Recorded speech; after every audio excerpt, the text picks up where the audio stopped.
Hello, it's video 11, The Spirit of Marilyn Monroe, continuing on with the court case. Mr. Milton Green, to a lot of other people, have been to court disputing over the rights of Marilyn Monroe and her inheritance. And it's crazy. We're going on a roller coaster, so if you followed up with my past videos, oops, I'm sorry, my glasses are broken, as usual. The balance them on my nose. I'll continue with the court case. We'll make this right into the next video. So this is video 11. Okay.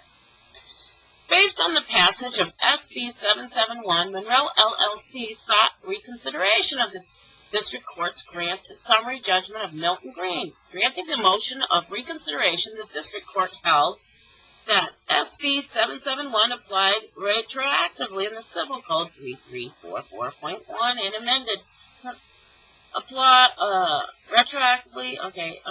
permitted Monroe's right of publicity to pass Monroe's LLC through the residential clause of her will. In California's substantive right of publicity law applied. Unlike the California legislator, the New York legislature had rejected Monroe's efforts to amend its laws to enact a similar dispensable prosperous right of publicity. It's not publicity rights. Now they're saying that California will substantially give the right for publicity to Mr. Green. But then, prior to this, he was disputing that she never lived in California. She lived in New York in order to avoid paying taxes earlier those years. So this he's just gaining money, not having to pay her taxes, excise taxes, and other taxes, and now he's been sued, and because New York wouldn't allow publicity rights, he's going to use California rights. This is just madness. Therefore, in New York law applied, which it would be Monroe was domiciled in New York at the time of her death, Monroe's right of publicity would have been extinguished at her death. Addressing the questions of domicile and a choice of law, the District Court again granted summary judgment of Milton Green, reasoning that principles of judicial estoppel precluded Monroe LLC from advocating that Monroe was domiciled in California when she died. And we're going back like it's a tennis match. We review a District Court's order granting summary judgment. De novo. C. Bamonte v. City of Mesa, 598 F3D 1217 1220, 9th Circuit, 2010. Review the evidence in the light most favorable to the non-moving party of each issue to determine whether the District Court correctly applied the relevant substantive law. We also review a District Court's interpretation of the statute de novo. Stephen v. TVI Managed Care Services, Incorporated, 449 F3D 1035 1038 9th Circuit, 2006. We may affirm a District Court judgment on the basis supported by the record ID. Notice how they keep getting these different corporate agencies and transferring different names to bring this to court. Gain publicity rights. Maryland still going on. It's crazy. Federal law governs the application of judicial estoppel in federal courts. That a District Court application of judicial estoppel is reviewed for abuse of discretion. Johnson v. Oregon 141 F3D 1361 1364 9th Circuit Court 1998. We apply a two-part test to determine whether a District Court has abused its discretion. I think the courts are just as corrupt as they are. Okay, we're going to skip the little details here. We're going on. Monroe LLC now asserts that Monroe died domiciled in California, not New York. Wasn't this just mentioned she died in California, but she resided in New York, and now they're saying she died in California in order to get these courts to roll in their favor. Still getting monetary worth. It's like, play both sides of the spectrum. Mr. Green, you're corrupt. You are green. You have so much of Marilyn Monroe's green in your pockets. It's filthy.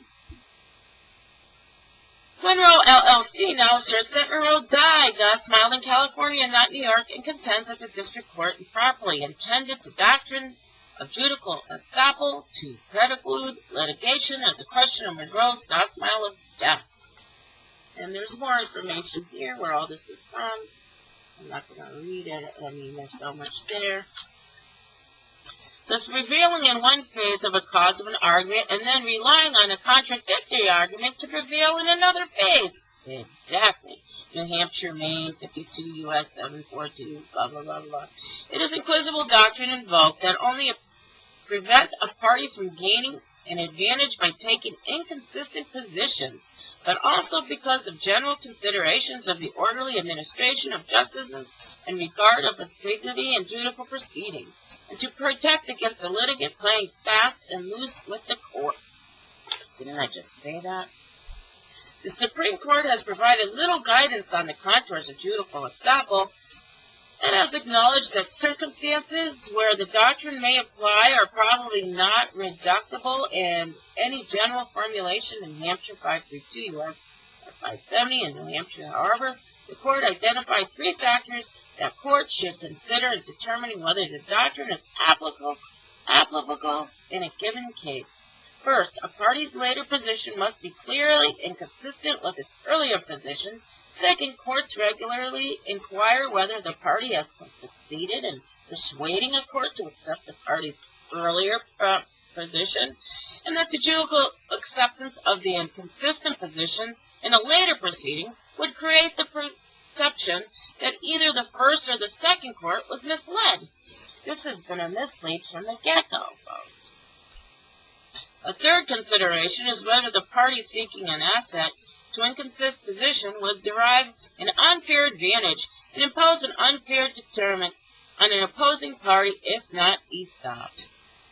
Relying on Weiler's Summit 235 F3D at 1190 Monroe, LLC, contends we must find a knowing ascendant misrepresentation by the person of party alleged to be estopped, and that the district court erred, and it held its ferocious, now disavowed statements about Monroe's stockpile, which knowingly misrepresentation.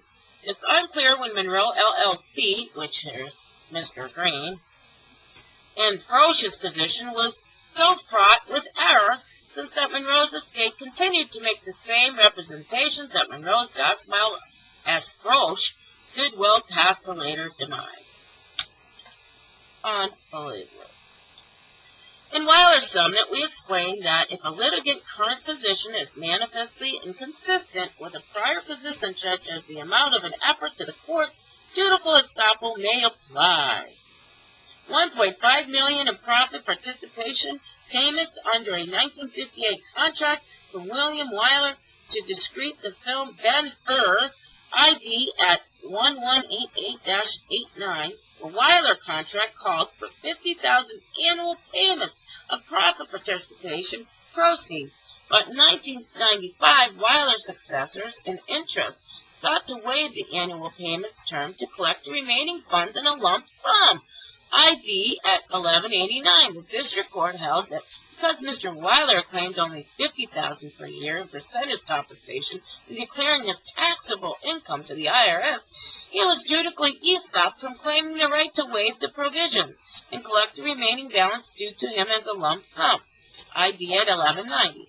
We reversed the district court's ruling because Weiler's representation of the IRS about the money he received each preceding year were accurate. There was no inconsistency of his positions with the IRS and the district court, let alone a knowing misrepresentation. And this goes on with much other. Johnson was the name, a Johnson case. The Supreme Court has instructed that there's no inflexible proactivities in its nominative formula in determining the applicability of judicial estoppel, blah, blah, blah, blah, blah, rejects the circuit court of having been effectively overruled. Miller versus Gammy. So we have Miller, Gammy, Johnson. These are all parties that have been in court over issues about Marilyn Monroe's use of her pictures and her name. New Hampshire factors. We must first determine whether Monroe has taken clear and inconsistent positions in prior judicial proceedings. Monroe could not have been domiciled in both California and New York at the time of her death. She may have only had one domicile at a time until the litigation in every prior judicial and quasi-judicial proceeding. The Monroe entities took the position that Monroe died in New York. Monroe LLC now asserts that Monroe died in California. The positions are plainly inconsistent.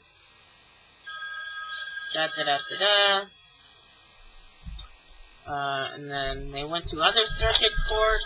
Williams, Day, Texas State, generally governed by the law of California. Judgment entered into action. The state of a deceased person is a party, binding not only upon the anthrax, but also on the heirs of the deceased person. So these were all judges. Frosch, Strasburg represented Monroe Estate in their capacities as the executor. Frosch, Strasburg, consistently stating during the proceedings, 1962 to 2002, that Monroe died in New York and not California, and Monroe died in New York and not California. There is no dispute that Frosch dealt in a representative and not a personal capacity of his representation to the court. Okay, after she became executor, Strasburg continued to assert the position of Monroe died in New York. 75% beneficiary of the residual estate. Strasburg's personal interests are arguably even more closely aligned with those of the estate of the Frosch's were. So they all had crazy court proceedings. Strasburg, Frosch, Green, inheritance tax, all going back and forth from New York, California.